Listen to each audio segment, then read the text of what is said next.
Today I'm going to start third chapter, that is water resources.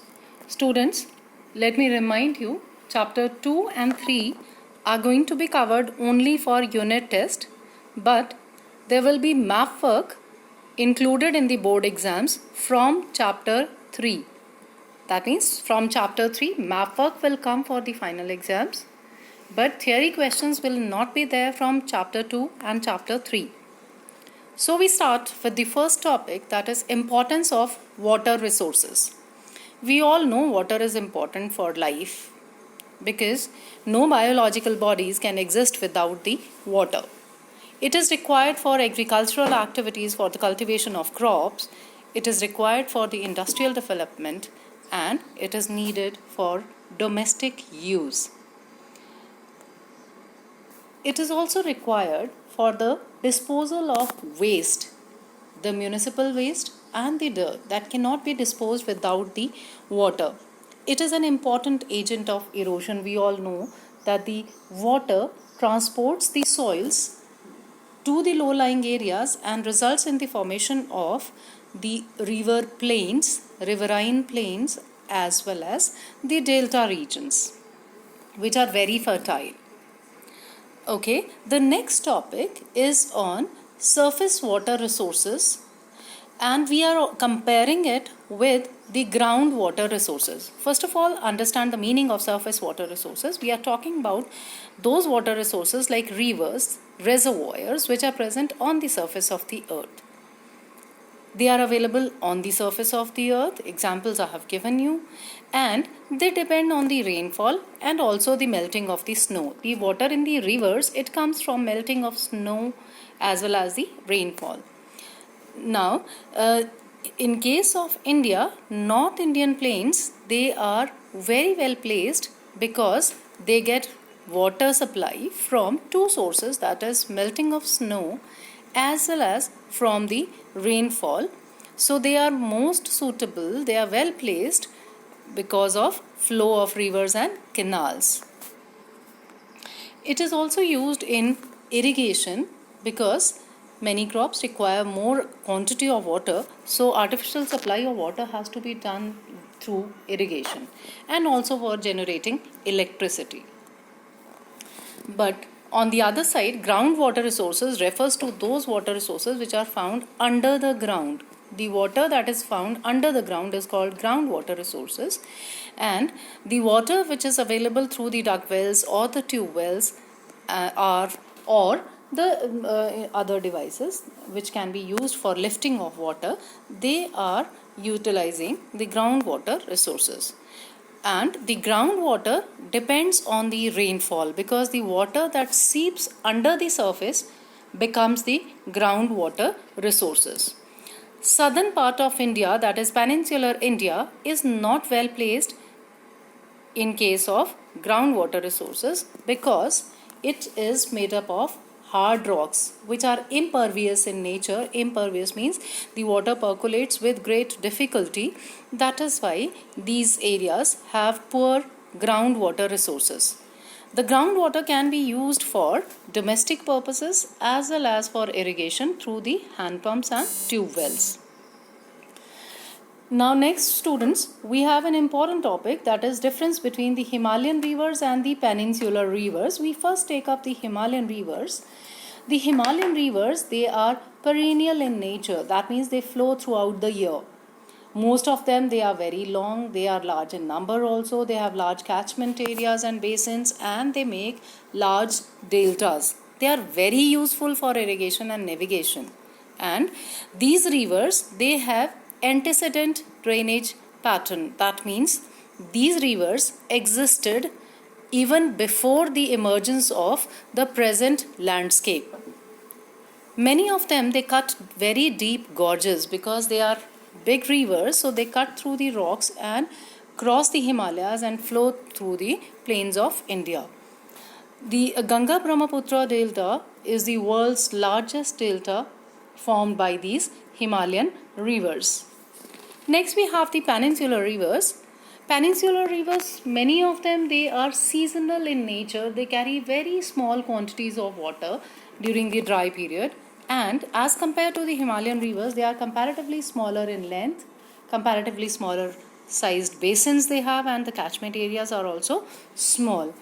They are less useful for irrigation and navigation because of smaller volumes of water that they carry. Most of these rivers represent consequent drainage. That means these rivers emerged much later than the landscape. They actually are a result of the water flowing through the rift valleys. They flow in shallow valleys and they are comparatively smaller sized deltas are formed by them. I hope you have understood both Himalayan and the peninsular rivers. Next, one very important topic, because we are studying water as resources, so we have to understand why we are studying about water as resources, why we are planning for the conservation of water resources. Because India suffers scarcity of water, and there are different reasons for this scarcity of water in different parts of India. The first is the uneven seasonal and annual precipitation. Some areas like northern plains of India, northeastern states of India are well placed. They get ample amount of water, but on the other side we have the desert areas of Rajasthan, parts of Gujarat, parts of Madhya Pradesh, and parts of even southern parts of Punjab. They suffer scarcity of rainfall. They get less amount of rainfall. Secondly, the overexploitation of water is done by the people to expand the area under irrigation, and also dry season agriculture that causes scarcity of water because we are overusing the water resources in these areas. Excessive use of water, where we can do with say smaller amounts of water, we are using larger amounts of water there, and that causes scarcity of water to the other areas. The unequal access to water among different groups. You must have seen many a times in movies, serials, they show that the people, they are fighting for getting water because limited amount of water is coming to their areas and they have to fetch water from those tanks which are coming to them. So some areas on the other side, we can even compare it with our own area. We find that there are some VIP areas or VVIP areas or cant areas where we have 24-hour supplies of water, but on the other side, commonly we have a limited time for the supply of water, hardly for 1 hour or so. Then we have a large and growing population. Naturally, consumption is increasing, so scarcity is caused. Next, urbanization and industrialization, and also the mismanagement of water sources is also causing the scarcity of water. Then there are different types of pollutions and the waste being disposed of into the water bodies, which leads to the pollution of these water bodies, making them unfit for the usage. Students, next topic is replenishable groundwater resources. That means the water resources which can be used with the help of wells or tube wells when there is lack of surface water. It may be due to the lack of rainfall. Okay, replenishable groundwater potential of India is about 434 billion cubic meters. It is found mainly in the plain areas. They are well placed because they get more amount of rainfall as compared to the other areas. And we have till date used only 30% of the groundwater resources of India. Now the next topic is, why do we need irrigation facilities in India?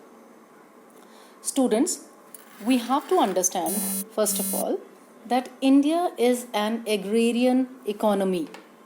Agriculture is the major occupation of Indians. Almost more than 60% people, they are engaged in agriculture. We produce some crops like rice, jute and sugarcane. They require larger amounts of water as compared to the other crops. So we need irrigation facilities there. Thirdly, the monsoons are very unreliable and unpunctual. That is why we need the irrigation facilities during the non-rainy season. Because monsoon season is limited to 3 to 4 months only.